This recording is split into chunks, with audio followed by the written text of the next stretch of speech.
रामायण में अहिरावण वध की कहानी रामायण की कई अनकही कहानियों में से एक है। ये घटना काफी महत्वपूर्ण होने के साथ साथ रोचक भी है। ये हनुमान के एक अलग पक्ष को दिखाता है और हमें बताता है कि वह अपने प्रिय भगवान राम के लिए किस हद तक जाने को तैयार थे। कृत्यवासी रामायण में अहिरावण पाताल लोक या पाताल लोक का शासक था। वह रावण का भाई था और बेहद शक्तिशाली और क्रूर था। वह जादू और भ्रम का स्वामी था। अक्सर अपने दुश्मनों को भ्रम दिखाकर और उन्हें मतभ्रम बनाकर भ्रमित करता था। किंवदंती के अनुसार जब रावण के बहादुर और बेहद प्रतिभाशाली लेकिन नीच पुत्र इंद्रजीत को लक्ष्मण ने मार डाला, तो रावण गिर गया था और धीरे धीरे यह महसूस करना शुरू कर दिया था कि वही युद्ध हार रहा था। वह अपनी आंखों का तारा छीन लेने के लिए राम और लक्ष्मण पर पलटवार करना चाहता था। अपने पक्ष के खिलाफ बाधाओं के साथ उसने अपने भाई अहिरावण को पाताल लोक से बुलाया। अहिरावण ने शुरू में भगवान राम के खिलाफ युद्ध का हिस्सा नहीं बनने का फैसला किया था। अहिरावण देवी महामाया का भक्त था। उसने अक्सर उसके लिए मनुष्यों की बलि दी और इस प्रक्रिया में और अधिक शक्ति प्राप्त की। रावण उसे विश्वास दिलाता है कि यदि वह राम और लक्ष्मण को पकड़ने और उन्हें देवी को बलिदान करने में सक्षम होता है, तो वह बहुत खुश होगी। यह अहिरावण को भाइयों का अपहरण करने का एक कारण देता है और वह उन्हें पकड़ने के लिए रावण के साथ एक योजना बनाता है। अहिरावण के तरीकों से अच्छी तरह परिचित विभीषण को उनकी योजना के बारे में पता चल जाता है। वह राम और लक्ष्मण को अहिरावण के बारे में चेतावनी देता है।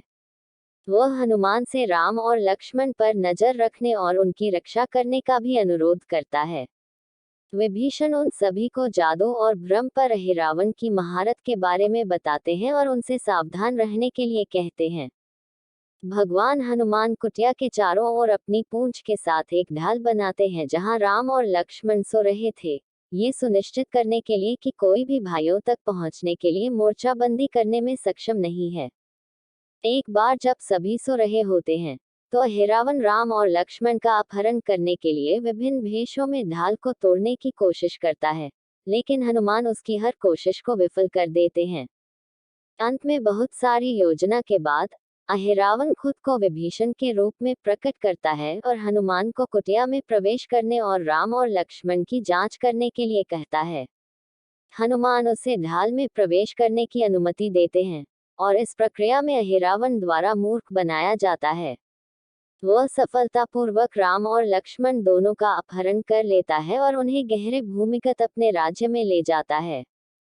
सुबह उठकर सभी को पता चलता है कि अहिरावण विभीषण के रूप में भेष बदलकर राम और लक्ष्मण को सफलतापूर्वक हर ले गया है।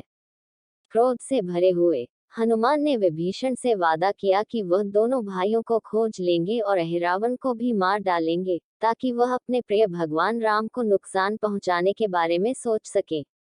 कहा जाता है कि पाताल लोक विपरीत प्रवाह की दुनिया थी। यह एक ऐसी दुनिया थी जहां प्रकृति के सभी नियम हमारी दुनिया में जो कुछ भी है उसके बिल्कुल विपरीत थे। वहां जीवन उल्टा चल पड़ा। बूढ़े लोग अपनी चिता से बाहर निकले और धीरे धीरे युवा और युवा होते गए जब तक कि वे केवल शिशु नहीं थे। वहां चीजों को जलाने के बजाय आग का इस्तेमाल चीजों को ठंडा करने के लिए किया जाता था।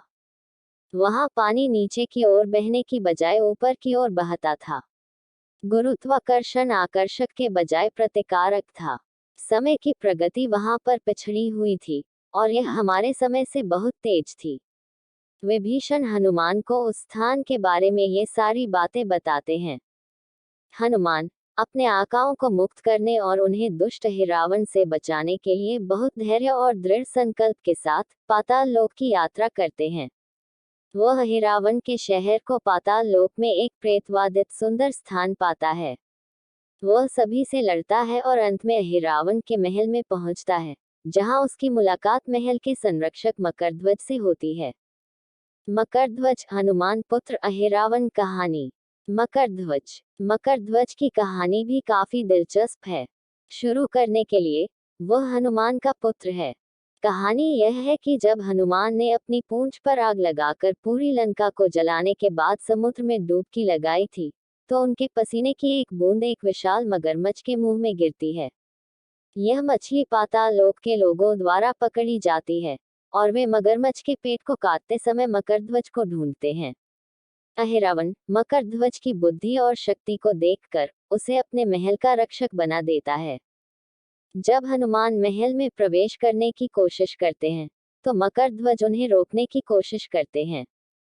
हनुमान उनका परिचय पूछते हैं और मकरध्वज पाताल लोक के संरक्षक और हनुमान के पराक्रमी पुत्र के रूप में अपना परिचय देते हैं। चकित होकर हनुमान सोचते हैं कि मकरध्वज झूठ बोल रहे हैं, क्योंकि हनुमान अपने पूरे जीवन में ब्रह्मचारी रहे थे। फिर हनुमान ध्यान में जाते हैं और मकरध्वज की उत्पत्ति के बारे में जानने की कोशिश करते हैं और सच्चाई का पता चलता है। मकरध्वज हनुमान से कहते हैं कि महल में प्रवेश करने से पहले उन्हें पहले उनसे युद्ध करना होगा। वह उसे बताता है कि वह अपने गुरु अहिरावण के साथ विश्वासघात नहीं कर सकता है और अपने गुरु की बात मानने के लिए अपने पिता का भी सामना करने के लिए तैयार है। उनकी भक्ति और प्रतिबद्धता को देखकर हनुमान प्रसन्न होते हैं और उन्हें आशीर्वाद देते हैं। वे उसके बाद लड़ते हैं और हनुमान युद्ध जीत जाते हैं। उसके बाद वह मकरध्वज को बांधता है और राम और लक्ष्मण की तलाश में महल में प्रवेश करता है। वहां उसकी मुलाकात चंद्रसेन से होती है, जो उसे बताता है कि अहिरावण को मारने का एकमात्र तरीका एक ही समय में 5 अलग अलग दिशाओं का सामना कर रहे 5 दीपकों को बुझाना था। ऐसा करने के लिए हनुमान पंचमुखी हनुमान का रूप धारण करते हैं। दियों को बुझाने के लिए हनुमान, वराह, गरुड़, नरसिंह और हयग्रीव के 5 मुख दिखाई देते हैं। हनुमान का मुख पूर्व की ओर है, वराह का मुख दक्षिण की ओर है, गरुड़ का मुख पश्चिम की ओर है और नरसिंह का मुख उत्तर की ओर है। हयग्रीव का मुख ऊपर की ओर है। इस रूप में वह एक ही समय में सभी 5 दीपकों को बुझा सकता है। वह फिर अपने चाकू के एक तेज वार से अहिरावण को मारने के लिए आगे बढ़ता है। वह अंततः अहिरावण को मारने और विभीषण से किए गए वादे को पूरा करने में सफल होता है और राम और लक्ष्मण को बचाता है। कहानी यही खत्म नहीं होती। कहा जाता है कि उस समय अहिरावण की पत्नी गर्भवती थी। जब उसे अपने पति की मृत्यु के बारे में पता चलता है तो वह हनुमान से लड़ने की कोशिश करती है। लड़ाई बहुत तीव्र हो जाती है क्योंकि अहिरावण की पत्नी भी बहुत शक्तिशाली होती है। लड़ाई के दौरान हनुमान उसके पेट पर लात मारते हैं और इस प्रक्रिया में उसका बच्चा बाहर आ जाता है। खून और बलगम से लथपथ बालक को पकड़ना कठिन था और वह अत्यंत शक्तिशाली था। हनुमान के खिलाफ पैर की अंगुली से लड़ रहा था। अंत में हनुमान बच्चे पर कुछ मिट्टी फेंकते हैं और उस पर काबू पाने में सक्षम होते हैं। वह तब दानव बच्चे के सिर को जमीन पर पटक देता है और उसे मार डालता है। पाताल लोक से वापस रास्ते में राम मकरध्वज को महल के प्रवेश द्वार पर बंधा हुआ देखते हैं। वह हनुमान से उसके बारे में पूछता है और हनुमान उसे बताते हैं कि मकरध्वज उनका पुत्र है, जिसने हनुमान को महल में प्रवेश करने से रोकने के लिए बहादुरी से लड़ाई लड़ी थी। राम उसे मकरध्वज को खोलने के लिए कहते हैं और उसे पाताल लोक का राजा बनाते हैं और उसे आशीर्वाद देते हैं। अंत में हनुमान राम और लक्ष्मण को पाताल लोक के शासक अहिरावण के चंगुल से बचाने में सक्षम हैं।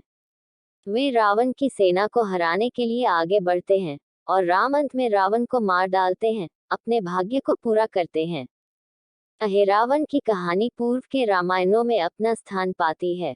ये कृतिबाश द्वारा लिखित रामायण के बंगाली संस्करण में पाया जा सकता है। इस घटना के बारे में बात करने वाले मार्ग को माहेराबुनेर पलक के नाम से जाना जाता है। इस कहानी का एक दिलचस्प पहलू यह है कि हनुमान को हिंसक और क्रूर के रूप में चित्रित किया गया है, क्योंकि वह लड़ाई में अहिरावण के बच्चे को मारते हैं।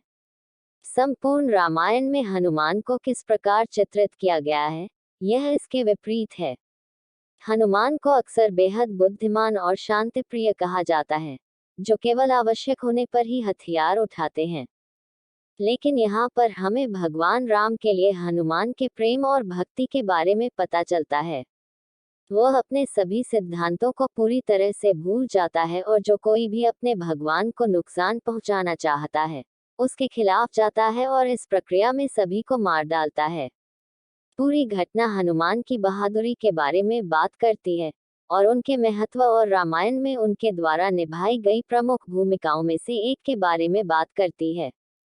अंत में इस पूरी घटना के होने के बाद राम कुंभकर्ण और रावण दोनों को मारने के लिए आगे बढ़ते हैं।